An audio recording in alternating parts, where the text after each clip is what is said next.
we left with like 4 or 5 new clients, which for me was huge because that got the snowball rolling. When I thought about the industry that I wanted to serve, I knew it was going to be martial arts just because I was so passionate about it. I was so invested because, as a kid that came up and went through the journey, I understand the type of impact that martial arts can have on other kids. The way you delight customers is you not only solve their wants or their needs, but you solve their unexpected or their unrecognized needs, the things that they don't realize that they need today. Dude, there's money on the table and you're missing out. The sales experience absolutely matters, not just the product and the pitch, but the whole overall experience. That's part of the journey that makes it so worthwhile, part of the challenge.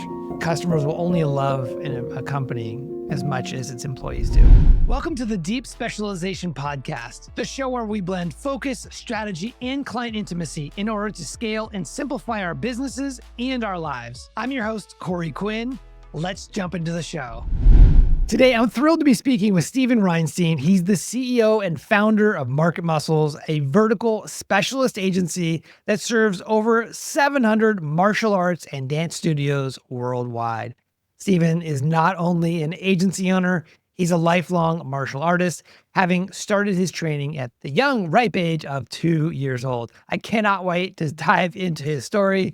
Stephen, welcome to the show. I appreciate you having me here. So could you share with us a little bit more about Market Muscles? What do you do? Who do you serve? What kind of products do you guys specialize in and so on? Yeah, absolutely. So I founded the company in 2016. It was a culmination of my 2 biggest passions in life, being martial arts, like you had mentioned, started training, and then, web design and web development. And I had been doing web design, web development professionally for quite a few years, working for other agencies. And I always knew that I wanted to work for myself. And when I thought about the industry that I wanted to serve, I knew it was going to be martial arts just because I was so passionate about it. I was so invested just because, as a kid that came up and went through the journey, I understand the type of impact that martial arts can have on other kids. And I wanted to be part of that. That's awesome. Yeah, it just really took, my skills. I started, designing websites at a super young age as well. And thought, hey, I could really help a lot of schools out there. So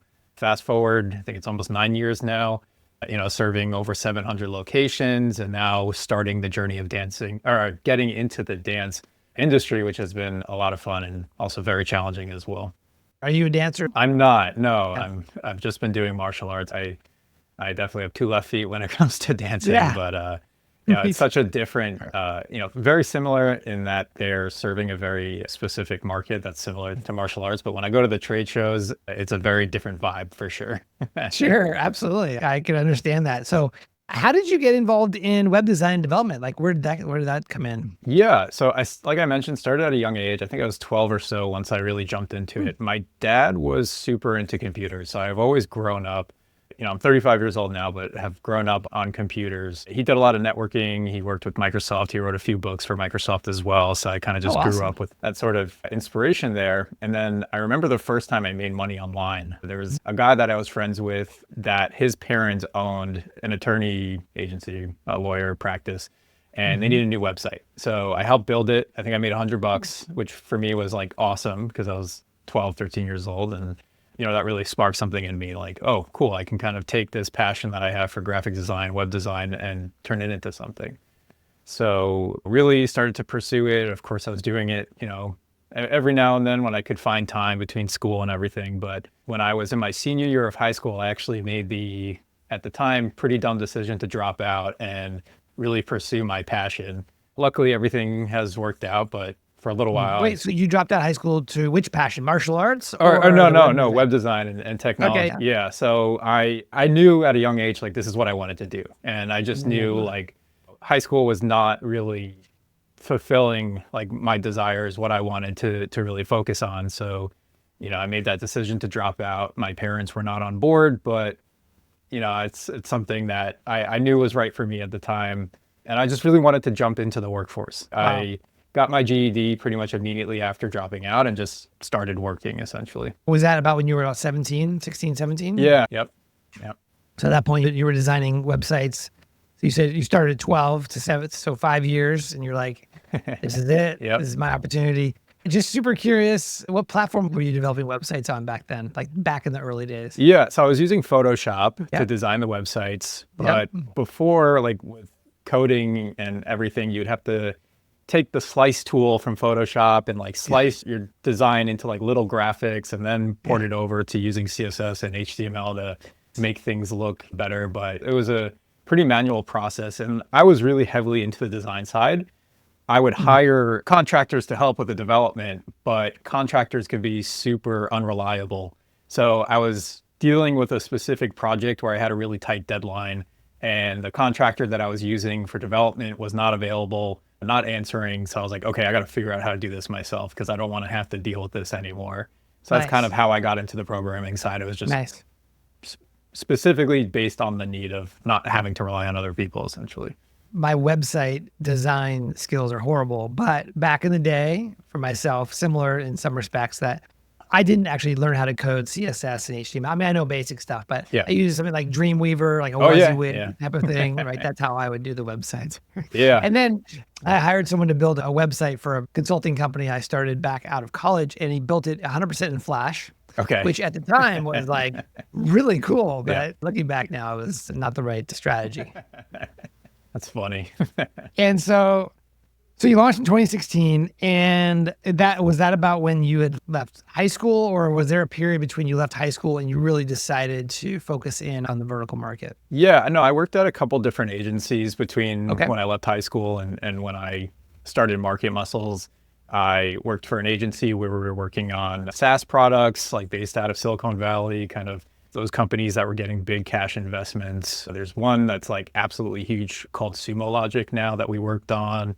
We did some development projects for Fiverr and some other projects as well. That was a lot of fun. And then I went from there to working for another agency where we were primarily focused on political-based projects. I got to, for instance, code the website for what we thought was going to be President-elect Hillary Clinton, but then obviously that didn't go well. So that's a website that never got to see the light of day, but it's still a Yep. cool project to be part of. But Yeah. ultimately, I wasn't like super passionate about politics, and all my coworkers were like, die hard, really, really into it. And I was like, okay, like I love to see their passion for it, and I want that for myself, but politics is not it. Yeah. So I was like, okay, I got to really go in and start building something for myself. And, that was 2016 when I launched Market Muscles, and I still maintained both jobs for a little bit where I was working for the agency and then I had Market Muscles, but it took a little while for things to like, start picking up.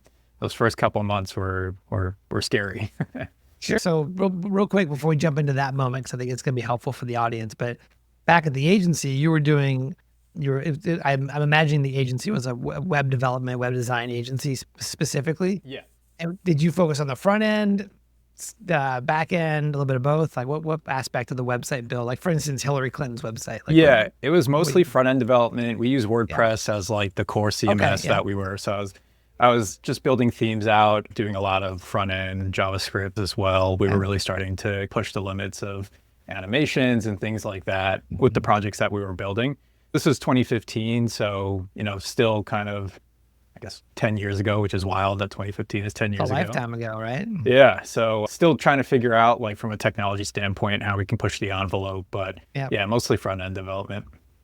So you had these skills, a passion for martial arts. Did you exclusively focus on martial arts schools, or did that specialization come over time? Like, how did that unfold? Yeah. So during my time of working for other agencies, I was doing a lot of contract work on the side. I've always had the hustler mentality in the sense that I wanted to really build up my net worth and try and save up as much money and things like that. And I had a little agency on the side for a bit, and we were basically taking on any project that would pay us, right? So we had like an apartment building that we were doing some SEO for, and an online shop that sold pajamas and like all these crazy things, basically anyone that would cut us a check. And ultimately, we kept losing business to specialty agencies, right? So the apartment complex came to us and they're like, hey, we love the work that you guys are doing, but this, company over here, all they do is market for apartments. And, it was hard to try and win them back because, these were the specialists, right? So of course they're going to do a better job than us. So that small agency, little side project kind of fell to the side. And when I decided that I was going to start something new, I knew it had to be a niche focused agency. How did you come to martial arts as the primary focus? Obviously you had that passion, but were there other things that came in, like, that were part of that decision? Yeah. So my karate instructor at the time had a website. And I remember sitting down in his office and he was just like struggling with the design and the way that it was functioning. And it wasn't getting him results, it wasn't getting him leads. And I remember taking a look at it and I was like, okay, this website's terrible. I remember he was paying, I think it was only like 99 bucks a month or something like that. But for me, I'm like, hey, if I could sell 20 of those, like I'm paying my mortgage, right? I feel like I can do this. So I asked him, I was like, hey, can I build you a website? And let's just see what the results are like. Let's just see, because I do this professionally, I think I can build you something better. So that was really how I kind of tested the waters initially. I was like, let me just build you a website. Let's see how the results are. And it was fantastic. I mean, he was getting a couple leads per day where before he wasn't really getting anything. So, that's what kind of gave me the confidence, like, okay, I think I could do this for other martial arts schools. Hey, it's Corey. After scaling an agency from 20 million to 150 million, I've discovered something profound. The most successful agencies aren't trying to serve everyone. They dominate one specific vertical market. I've created the Deep Specialization Accelerator, a 90-day group program that transforms generalist agencies into sought-after vertical market specialists. Using the proven system from my best-selling book, Anyone, Not Everyone, we will help you to, number one, choose the perfect vertical market for you if you don't already have one. Number two, build trust and authority in the vertical. Number three, create a predictable revenue growth plan so you can dominate the market with certainty. Join other ambitious agency founders ready to escape the generalist trap. We start in early March and only 12 spots are available to ensure you have an amazing experience. Visit CoreyQuinn.com/DSA. That's CoreyQuinn.com/DSA to learn more about the next cohort that's starting soon. Now back to the show. How did you start to build this and build momentum within the martial arts industry? Back in 2016, we were leveraging Facebook groups a lot. All right. So going into industry Facebook groups, sharing content or tips. But it was a really slippery slope because, anytime you go into someone else's Facebook group and you start sharing information, of course, it comes across pretty salesy, or even if I wasn't selling, right? Like there's a clear kind of like motive behind it. Really the thing that pushed us over the edge, there was a huge convention or trade show in the industry called the Martial Arts Super Show that was happening in Vegas, happens in July. So I started the company May 2016. This event was happening July of 2016. And I reached out to them just to see if they had any booths left, because typically they were selling out like a year in advance. And they just so happened to have a company that had to back out. So they had one booth left. And I was like, all right, I'll take it. And I can't remember exactly how much it was. It was around $3,000 or so, but I know it was way more than what I had to give in. So I remember calling them, asking if I could put a $500 deposit on it. So took one credit card, had them run it, gave them a call back a week later. Okay, put the rest on this credit card. Okay, now I got to book flights. Okay, put on this credit card. And at this point, I hadn't really done a lot of traveling. So like, I remember arriving in Vegas, I get to check into the room and they're like, okay, we're going to put down, $300 for incidentals. And I was like, oh shit, now there goes my food budget for the week. Right. So it was really a leap of faith. And also the booth that they put us in was directly next to the largest website company in the industry.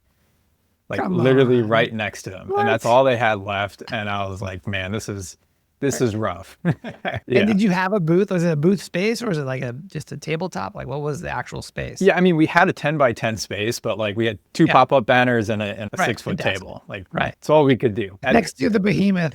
No, they had a 10 by 20, huge backdrop. Their CEO at the time was riding around on a Segway, like giving things out. How did the show go? We left with like 4 or 5 new clients, which for me was huge because that got the snowball rolling. Like that really got things going. At the time, we did something really dumb, actually. We were thinking about like, what could we give away to people?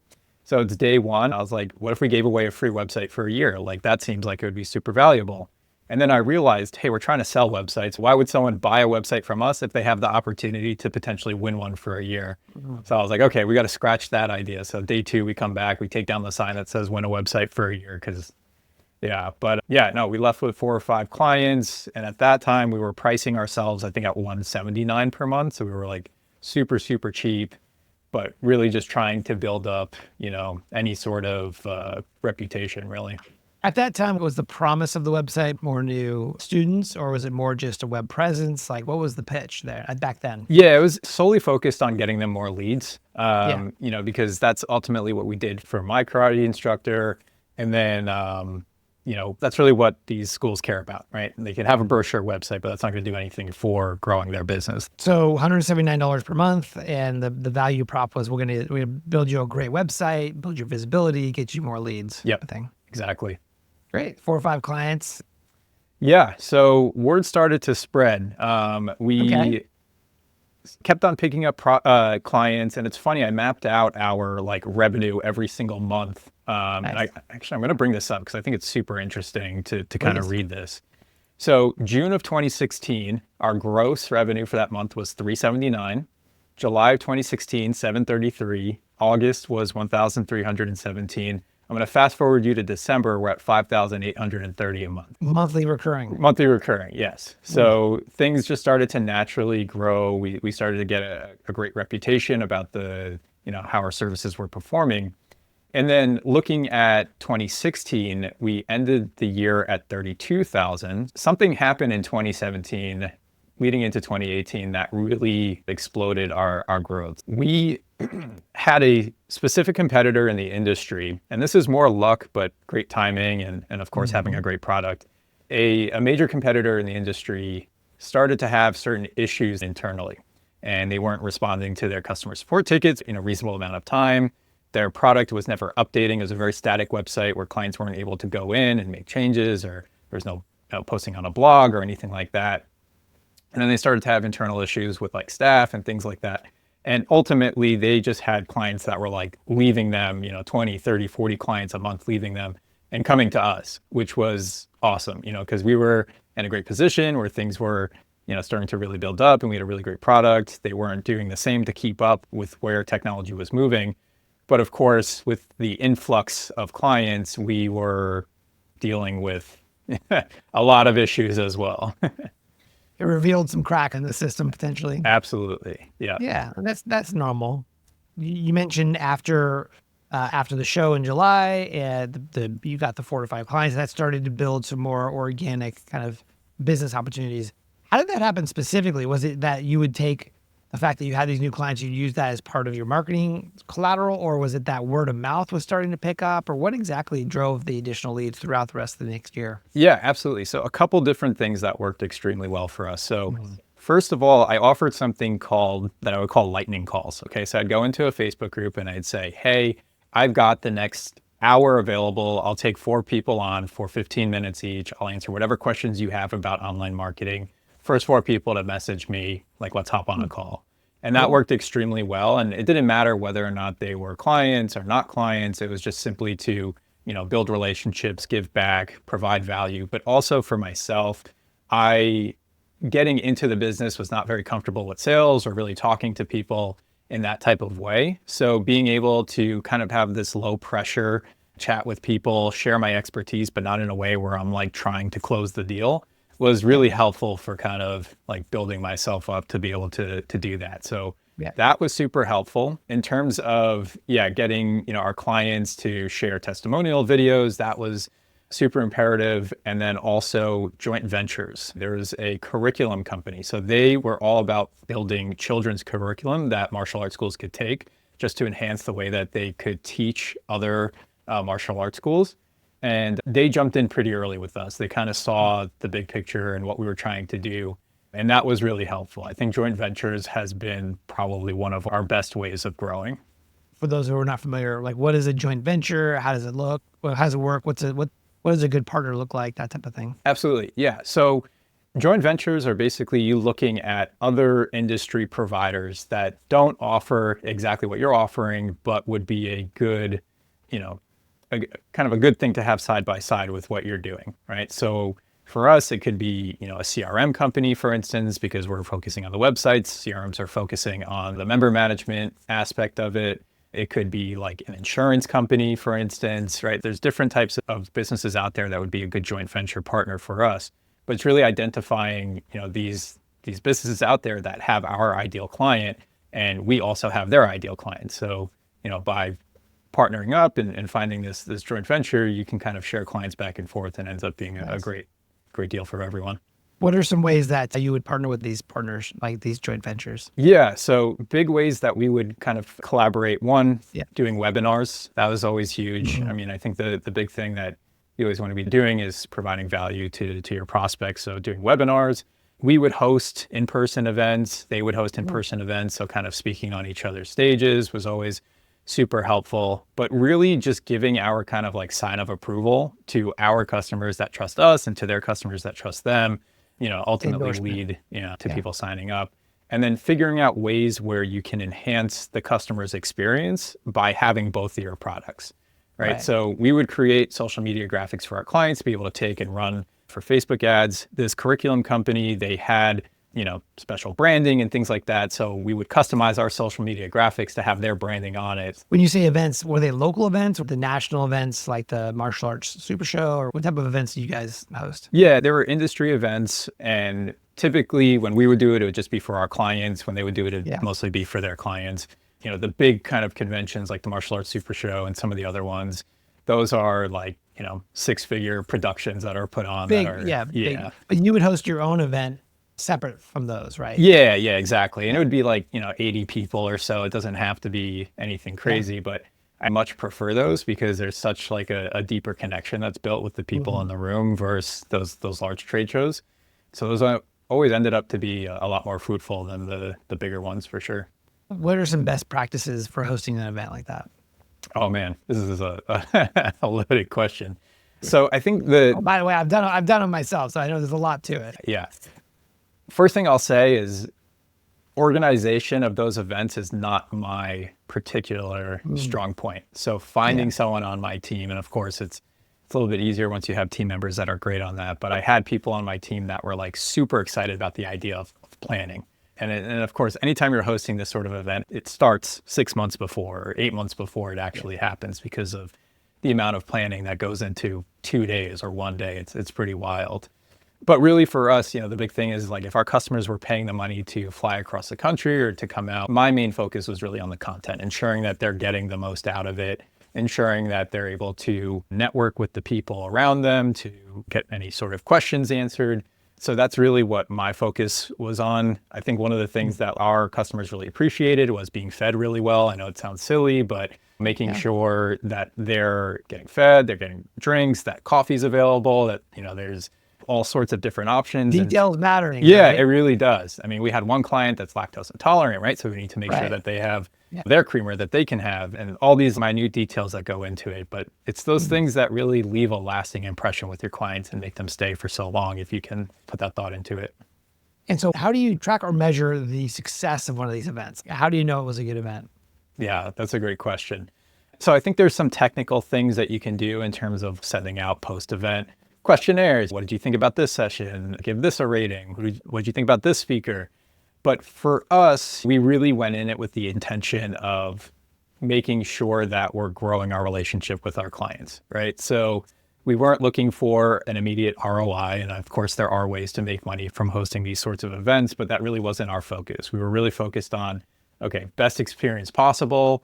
That way our customers are just deepening their relationship with us and are going to want to stay around for a longer period of time. Because for us, typically our customers will stay for about 4.5, 5 years, which is a pretty long time. We are low ticket. So as of right now, we charge anywhere between $329 and $599, just depending on what package they choose.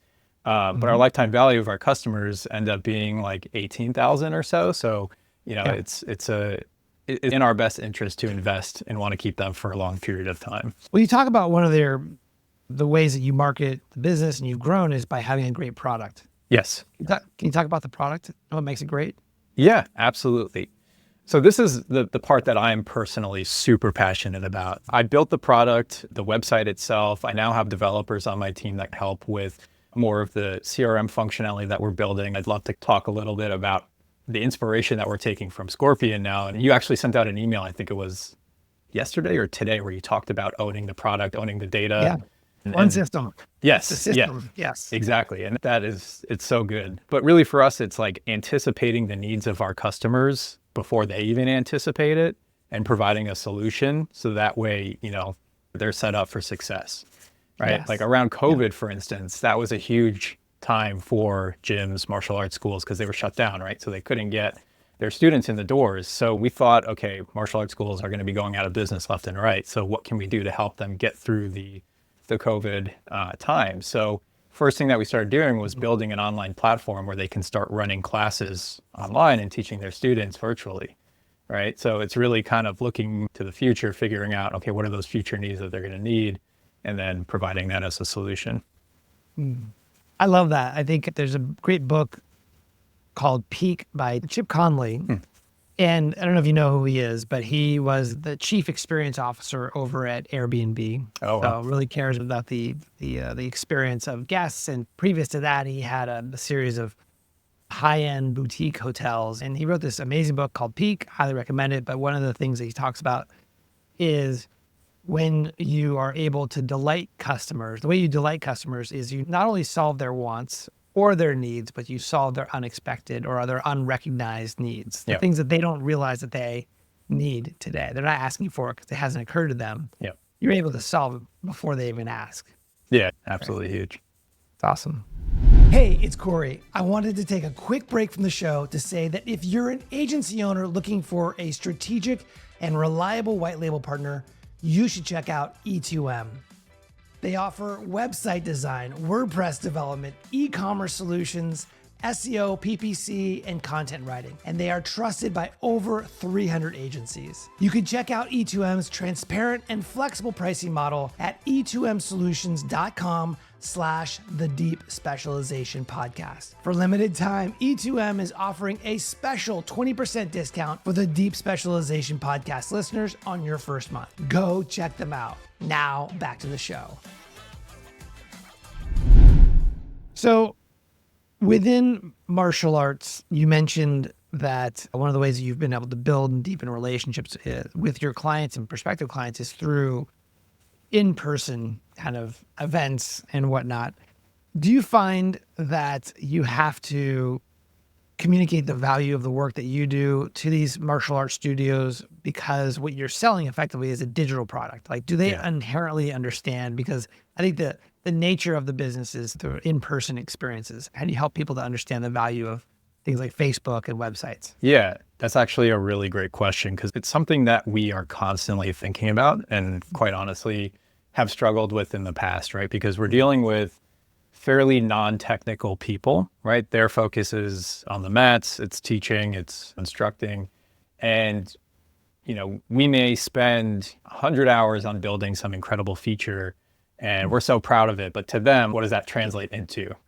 So we're constantly thinking, okay, from their perspective, how do we explain how this is going to save them time? How is this going to make them more money? How is this going to help them attract more students? And that's typically the language that we have to put things into, regardless of the technical pieces in the back end. So for instance, we need to continue to show our value to our customers. So when they log into their dashboard, we'll show them how many leads that they've generated today, this week, this month, overall.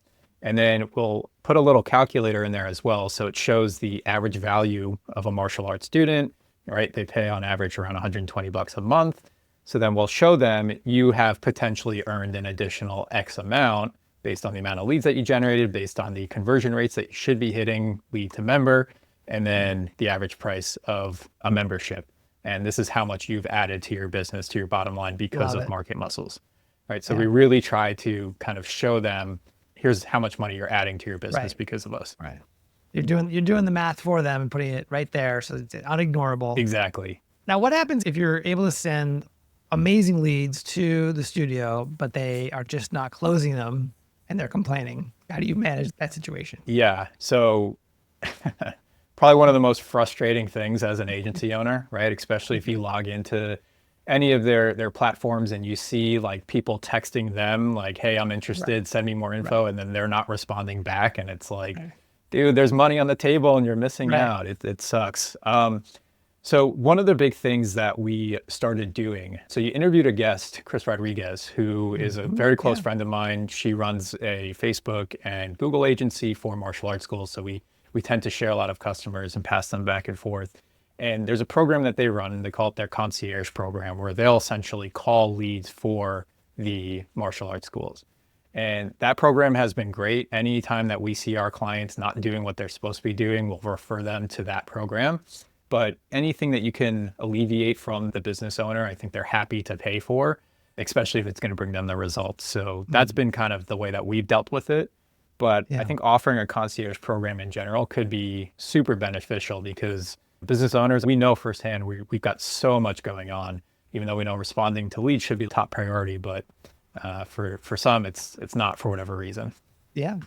So you started in 2016. I think it's fair to say that there were not a lot of agencies who were exclusively or semi-exclusively focusing on this market. Yes. Feels like today there's a lot more people who are specializing, going in this direction. How do you differentiate or position your agency so that you, let's say you have a studio or a school owner who's looking at you and some other alternatives. How do you differentiate in the market? Yeah, that's a great question. There is new agencies popping up, it seems like every day. Like I get Facebook ads all the time for, we can get you 50 new students a month, we can get you 60 new, but I think it's the same things that let us grow, that allow us to maintain, to be competitive. And it has a lot to do with our core values as a company. It has a lot to do with our just head down, always trying to make the next best thing. Like we're always trying to improve on what we're doing and communicating that with our clients. They really appreciate that we're always looking out for them. Our customer support team, like I mentioned before, when we really started growing, that's the first thing that broke down. So we focused a lot on building an incredible customer support team that really goes above and beyond to delight our customers. And that is something that is kind of known about our company, right? So if someone asks, how do you feel about market muscles? Yeah, they get great results, but then they'll really talk about our customer support and how we're available to help them and take care of whatever they need. And that helps a lot with our continued growth. Those two things really stick out to me, just really having an incredible product and then an incredible customer support team to assist. So now that you've been down this road, you've had to really focus your energy on building an amazing world-class customer support team. Like, what has to be true to have a world-class customer support team? Yeah. So one thing that has been detrimental to our success is finding people that align with your values as a founder and having that alignment. So for me, I always try to approach situations from a very empathetic standpoint and really understand our customers' needs. And yes, we offer technology, and I do need a technical person who's able to hop in there and do those sorts of things. But I've employed people that didn't have that empathetic approach, but they were super technical. And then I've employed people that were not super technical, but had a very empathetic approach. Yeah. And all day, every day, I would hire the person that's empathetic because they're the ones that make the customers feel all warm and fuzzy, and it aligns with our values. And we can teach the technical skills, but it's very hard to teach people those soft skills and change who they are at a core. So that's been huge for us when we're hiring and building our team. We really focus on who they are as a person more so than their skill set. How do you know you're hiring someone, if you're looking for someone who has a sort of high level empathy, how do you know you're hiring someone who has that attribute? I really wish I had a great technical answer for this, but for us, what's worked is hiring friends or family of people that already work with us, because we kind of have a deep, in-depth look at who they are as a person beforehand. And I know that's I guess kind of cheating, right? But for us, it's worked really well. So for instance, our head of customer success goes to a church and he's got a lot of friends from that church that ended up becoming employees with us, and we just know from his experiences that they are great people, and it's just worked out really well for us. So, any sort of relationships that you're able to kind of work off of, works really well. But, anytime we do interviews, like I mentioned, it's really not focused on the technical aspect. It's like, I'll ask silly questions. I'll say, oh, what's your spirit animal, right? Just want to see how they answer questions, whether they laugh, they have fun. because, we spend more time with our employees than we do with our spouses or our family, right? So it's really important that, we're all going to get along and work well together. So, yeah. Are you guys all in person, or are you virtual, or? We're split. So we've got, I think, 12 people in our headquarters. We're located here in Norfolk, Virginia. And we've got another 10 or so people that are remote. Have you ever, or do you currently employ salespeople? We've got one. Okay. Yeah. So I used to do it when I first started off with the agency, did not enjoy doing it. Eventually hired someone, they moved on, and now the gal that we have in place here has been with us for about a year and a half. Her name's Lauren. She's incredible. She is just really great at connecting with customers. Whenever we do our sales calls, we always do website audits. It's kind of what we lead with. It allows us to kind of provide some value up front and just have the conversation to see if there's some alignment. And she just does a really great job at really connecting with our prospects and demonstrating the value of what we do in a super non-salesy way, which for me is like what makes me feel good. Like I hate, and I know how, well it could work if you have a really great sales team that is pushy and things like that. But for me, like I always kind of base the way I build my company off of my own experiences. And like, buying a car sucks and all these other things you go through where you have these high pressure sales. So, I built my company the way I want to be sold to. Yeah, so part of the work that I do today is, part of it is helping agencies to do positioning and messaging. And one of the parts of that is doing a lot of buyer journey interviews, like interviewing their clients to understand, like, why did you choose this agency? What about it? And the one theme that comes up again and again and again is the quality of the sales experience is in many cases a determining factor for why a prospective client becomes a client. Sure. Is, the experience that it is not pushy, it's very personable, that prospective client, the buyer feels like they're important. They feel like they are getting a custom experience in the sales process compared to any other option that they have. All the other experiences in that sales process that is different. It's very transactional and productized in many cases. So the sales experience absolutely matters, not just the product and the pitch, but the whole overall experience is really important. Yeah. And I've tried different things, especially like, when I was doing sales myself, I hit a point where I'm like, okay, I hate doing this. Why don't I just record a demo video, right? And throw it on a landing page and allow, prospects to go check it out themselves. And, that was obviously a terrible idea. And so we've tried different ways of selling. And, I just know that for that specific portion of the business, I just have to get in my own way, hire someone that's really good at it and let them take the reins. And they've been great. At what point in your journey did you realize that I need to hire a salesperson? And what did you do to hire that salesperson? Any lessons learned in that first experience? Yeah, I think the idea of getting out of your own way is hard for any business owner to really grasp. Like I mentioned before, hired a contractor developer, they weren't showing up on time. Okay, I'll do it myself. I remember when I worked for one of those agencies that I mentioned, I was a developer, we were low on project managers. Oh, I can do this. I'd be leading a team of developers, they weren't getting the work done on time. Okay, well, I'm a developer too, I'll just do it myself. So I kind of have that mentality with my business as well. It's like, I can just do it myself. But obviously we know that that's not going to allow us to scale, right? So when I was, looking for a salesperson, first of all, are they willing to do the job, right? Like that was a big thing for me. Are they hungry? Are they going to go after, opportunities that pop up? That was really big. I talked a lot about the connection, being able to make a good conversation with people, to really take a understanding of their needs and their desires.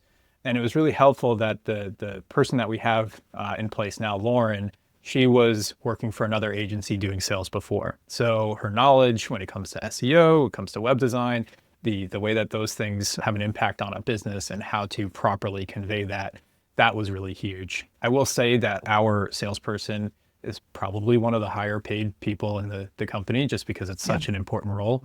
And it's not one that I would ever really cheap out on, I guess. Mm-hmm. Is it your experience that you need to hire? Does Lauren have experience in the martial arts industry? Is that a prerequisite for hiring a good salesperson? No, she did not at all. I mean, those were all things that she learned essentially, how to speak our lingo. And of course it took time, and we did a lot of practice at first. We did a lot of role playing, making sure that she felt comfortable with certain terminology and getting her to understand our competitors and really having all of that those processes documented out for her so that way she felt comfortable going into those calls. But yeah, she had no knowledge about martial arts at all. She had no idea. Did she have a sales background? She did. So she was doing a couple different types of sales jobs. One, she was selling TV commercials at one point, which, that obviously didn't really work out because TV is not super popular anymore. She did some cold calling stuff before. And so she's had a lot of experience doing different types of sales roles, but she loves working here because we provide the leads to her. We set up the appointments and everything. How nice is this? Yeah.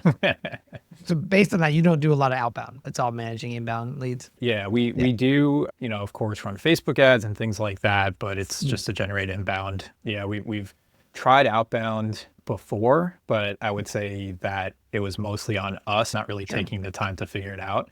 But I know a lot of really brilliant agency owners that use outbound and are able to deploy it amazingly. Sure. When did you start building a leadership team? Oh, good question. It's about 3 years ago. That's around COVID. And it kind of happened organically in a way. So there was 2 employees, names are Jen and Garrett, and they are people that I would trust. Like if I were to get hit by a bus tomorrow, I'd leave the company to them and know that it would be running successful. I'm so lucky to have them. And it kind of happened organically where these were the type of people that showed a level of care that I've never seen from employees and were just like willing to jump in and hop in wherever they could. And that to me, stuck out as amazing leadership qualities and people that I wanted to have on the team for an extremely long time. So just kept pushing them to, take on more responsibility, but also to level up their skills so that way they're able to be leaders to other people. And now they both run their own teams essentially. But yeah, maybe I got lucky, but those people kind of stepping up and showing that they were willing to take it on and just having the great fit for our company, allowed us to grow that way. And it takes a good leader to be able to recognize that talent and be able to empower them and step back. Like you said, being able to know what you're good at and what you're not good at. Yeah. I mean, that stepping back piece is so huge. I mean, just, being humble enough to really see where your shortcomings are and where these other people are incredible and they're able to step up. And that has really pushed us. I mean, I was talking about numbers before starting off in 2016 or ending 2016 rather, 5,800 a month. We're now at just over 200,000 a month. So I know that we would not be able to be where we're at today without the people. What was that process like going from realizing that some of the things you were doing was not in your best interest or the company's best interest? Yeah, I think, having an understanding of what got you to where you are today is not necessarily going to get you to where you want to be. And figuring out what are the steps you have to take. I feel like that's part of the journey that makes it so worthwhile, part of the challenge. For me specifically, there were like a couple key pieces that happened in the business. So for instance, the customer support breaking down. There was a lot of posts in these community groups that were talking about how poor our customer support was. And it was just because we were bogged down. I mean, we were signing up 40, 50 new clients a month that we were building websites for, and we just couldn't keep up with it. I mean, I was up all hours of the night handling support, and I just literally couldn't keep up with the volume. So just taking a step back and saying, okay, I got to hire a team. But hiring people, it's not going to provide an instant solution because now you have to onboard the people. It's going to take months for them to get up to speed and be able to provide. So just kind of dealing with the pain in the process, that was a big piece for us. As soon as we put a dedicated salesperson in, that was huge for our growth. Me getting over my fear of speaking on stage was huge as well. So being able to go to those industry events and present, I think speaking from stage is such a powerful way to bring in new customers. It's incredible. So yeah, there's a couple key kind of pieces while we were going through the growth. And to be quite frank, because I think sharing challenges in our business is healthy, we've hit this kind of 200K mark. We've been stuck here for a little bit. So now we're like, okay, what's going to push us to that next level? So this is where we're starting to really invest in, like you mentioned, Scorpion did, building out the systems, having it all in one place, expanding into the dance industry. So that's kind of the next evolution of market muscles. Have you built a peer group or a mastermind group of people around you who are dealing with similar problems? Yeah, definitely. So I belong to a group. It's where I saw you actually speak for my first time, 7-figure agency. Right. You did an amazing presentation on the power of gift giving. And provided the most amazing cookies. That was awesome. But yeah, being part of that coaching group has been great. Anytime that you can invest in being around people with similar issues, or even people that have kind of walked the path before you, it's a really invaluable resource for sure. Yeah. I love what Josh has done. Funny thing about Josh, back at Scorpion, when we got into home services, before we were in legal, Yep. and we got into home services, one of the first things we did is like, well, who are the big players in home services? And of course, Josh's plumber SEO was there. Yep. I was like, oh, this guy, we're going to go steal his clients. I was like, very aggressive back Take then. them down. And I've since obviously met him and got to know him. He's been on my podcast. I've been on his, and what a great guy. What a great organization he's built. We have just a couple more minutes. I'm going to wrap up with just a couple last questions. I feel like there's a ton more that we could discuss. So maybe we'll have to do a part two. I feel like we're just scratching the surface, but thank you for being generous with your time. It's been so great so far. Absolutely. So thank you for this. So you're moving into a second vertical. There's a whole probably strategy there, but from your mind, having done this since 2016, 9 years in, you've been focusing primarily on the martial arts studio industry, let's call it a vertical.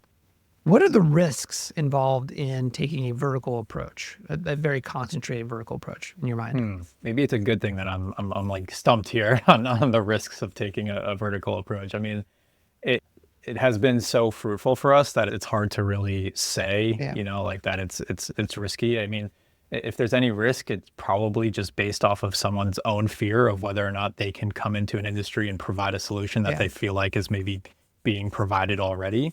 That was a big fear that I had, was that there were other website companies already. So why would they need what I can do? I felt like maybe I'd be wasting my time going into what I felt like was a maybe saturated market already. But yeah, I mean, I don't know, your bank account might get too big. Well, I don't know. Yeah. Like it's the good problem. Yeah. No, it's I mean, I know you preach it all the time. Yeah. Well, I'm a believer. I've seen the impact of it yourself as a great example of what's possible. Yep. Based on that, what would be your parting advice to particularly agency owners who are struggling to scale, potentially thinking about taking a vertical approach? What would be your advice to them? Yeah. So for me, it was so important to pick a niche that I was personally passionate about. Okay. Yes. Because once you become, a founder of a company, especially in the early days, right, you're essentially giving yourself the worst job, the job that's going to make you work, 80, 90 hours a week for very little pay initially. So if you're not passionate about the industry that you're serving, it's hard to get up every morning and do it over and over and over again. But if you have some sort of greater purpose for what you're doing, then it makes it a no-brainer. For me, it was, I went through the challenges as a kid, life challenges, dropping out of high school, all that stuff. And if I didn't have martial arts in my life, I don't know if I would be where I am today.